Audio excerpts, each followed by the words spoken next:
Olá! Nesta aula vamos abordar um conteúdo importante para você se preparar bem para o Enem, as funções da linguagem. Antes de mais nada, é bom ressaltar que, apesar de o Enem cobrar nas suas questões habilidades e competências, isso não significa que ele não possa cobrar um conteúdo específico. Em alguns casos, o conteúdo pode até ser inferido a partir das informações que a questão traz, mas em outros você tem que realmente trazer esse conteúdo já bem preparado. É o caso, na língua portuguesa, das funções da linguagem. O Enem sempre pede uma questão dessa todos os anos. Então, vamos saber o que é isso. Essa nomenclatura, funções da linguagem, foi dada por um linguista, Roman Jakobson, para se referir a cada um dos elementos da teoria da comunicação. Então, vamos lembrá-los. Emissor, receptor, mensagem, assunto ou referente, canal de comunicação e o código. Se são 6 elementos da teoria de comunicação, significa que temos 6 funções da linguagem. Então, vamos a elas. Função referencial. Está centrada no assunto ou referente, ou seja, o que importa nessa função é o que é dito, a informação que é passada. Um bom exemplo de um texto em que predomina essa função são as reportagens. Função emotiva ou expressiva. Ela está centrada no emissor, ou seja, naquele que emite a mensagem. Por isso, as características presentes nesse tipo de função são a subjetividade, as emoções, as sensações, todas elas centradas no emissor.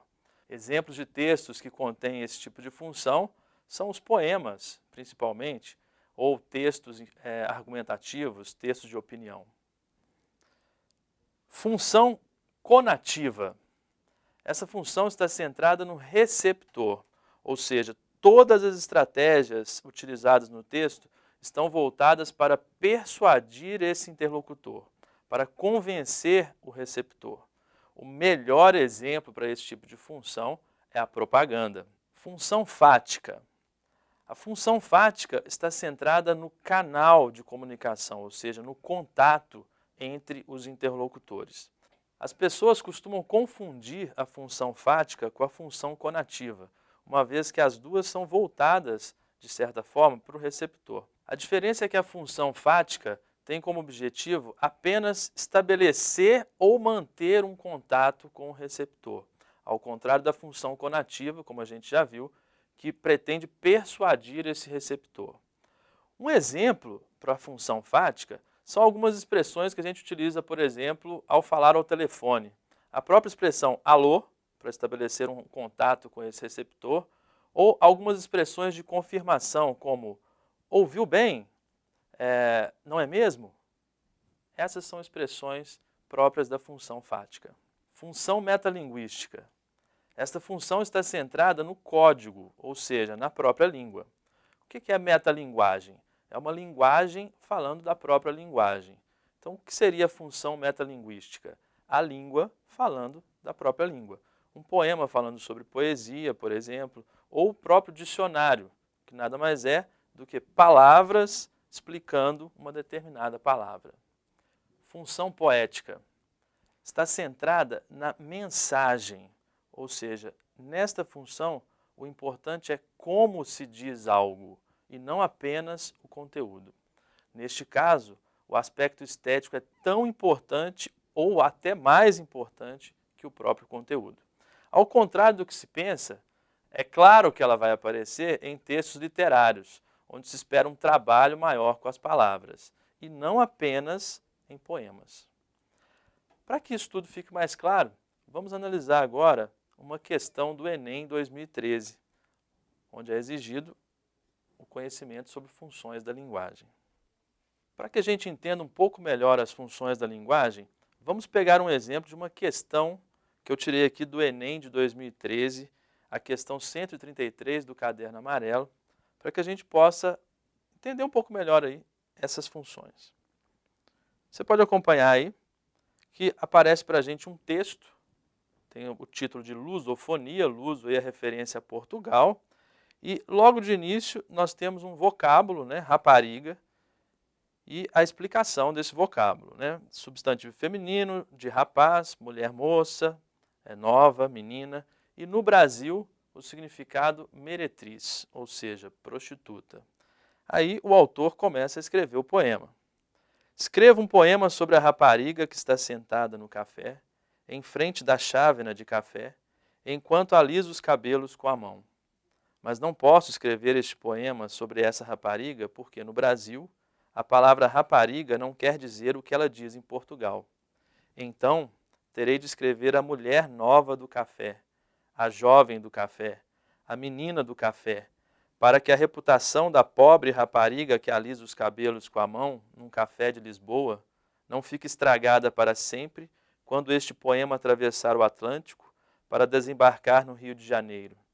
E isso tudo sem pensar em África, porque aí lá terei de escrever sobre a moça do café, para evitar o tom demasiado continental da rapariga, que é uma palavra que já me está a pôr com dores de cabeça, até porque, no fundo, a única coisa que eu queria era escrever um poema sobre a rapariga do café.